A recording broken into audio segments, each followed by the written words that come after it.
আওয়ামী লীগের দীর্ঘ ১৫ বছরের শাসনামল। এই শাসনামলে দেশের বিভিন্ন উন্নয়নমূলক কাজের বিপরীতে ১৫.৫ লাখ কোটি টাকার বেশি ঋণ নিয়েছিল আওয়ামী লীগের সভাপতি শেখ হাসিনা। সম্প্রতি দেশের শীর্ষ এক গণমাধ্যমে উঠে আসে এই চাঞ্চল্যকর তথ্য। সেই প্রতিবেদনে বলা হয়েছে, দেশি ও বিদেশি উৎস থেকে নেয়া ১৮,৩৫,০০০ কোটি টাকার সরকারি ঋণ রেখে দেশ থেকে পালিয়েছেন সদ্য ক্ষমতাচ্যুত প্রধানমন্ত্রী শেখ হাসিনা।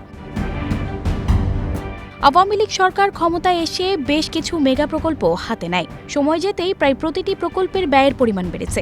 মেট্রো রেল প্রকল্পে ২২,০০০ কোটি টাকা ব্যয় ধরা হলে বাস্তবায়ন শেষে ব্যয় দাঁড়িয়েছে প্রায় ৩৩,৫০০ কোটি টাকায়। এর মধ্যে জায়গা থেকে নেওয়া ঋণের পরিমাণ ১৯,৭১৮ কোটি টাকা।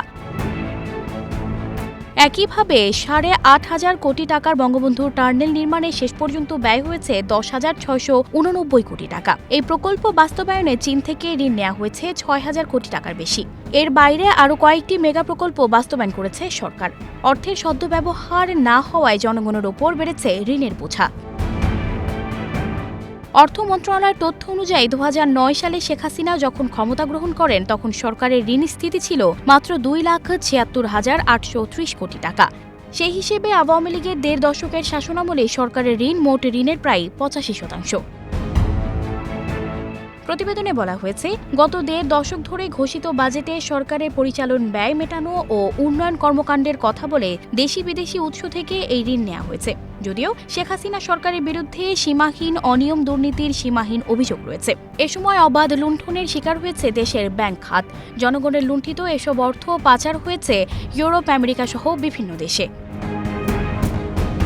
নবম জাতীয় সংসদ নির্বাচনে বিজয়ের পর শেখ হাসিনা প্রধানমন্ত্রী হিসেবে দায়িত্ব নেন ২০০৯ সালের ৬ জানুয়ারি। ওই বছরের ৩১ ডিসেম্বর পর্যন্ত দেশের ব্যাংক খাতে খেলাপি ঋণের পরিমাণ ছিল মাত্র ২২,৪৮২ কোটি টাকা।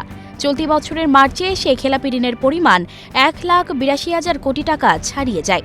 আর ছাত্র জনতার গণ অভ্যুত্থানে শেখ হাসিনা দেশ থেকে পালানোর সময় দেশে খেলাপি ঋণের পরিমাণ অন্তত ২ লাখ কোটি টাকা ছাড়িয়েছে বলে জানা গেছে। বণিক বার্তার বরাত দিয়ে দেশি বিদেশি বিভিন্ন গণমাধ্যমে সংবাদ প্রকাশ করেছে। সানজিদা রহমান, প্রবাস খবর।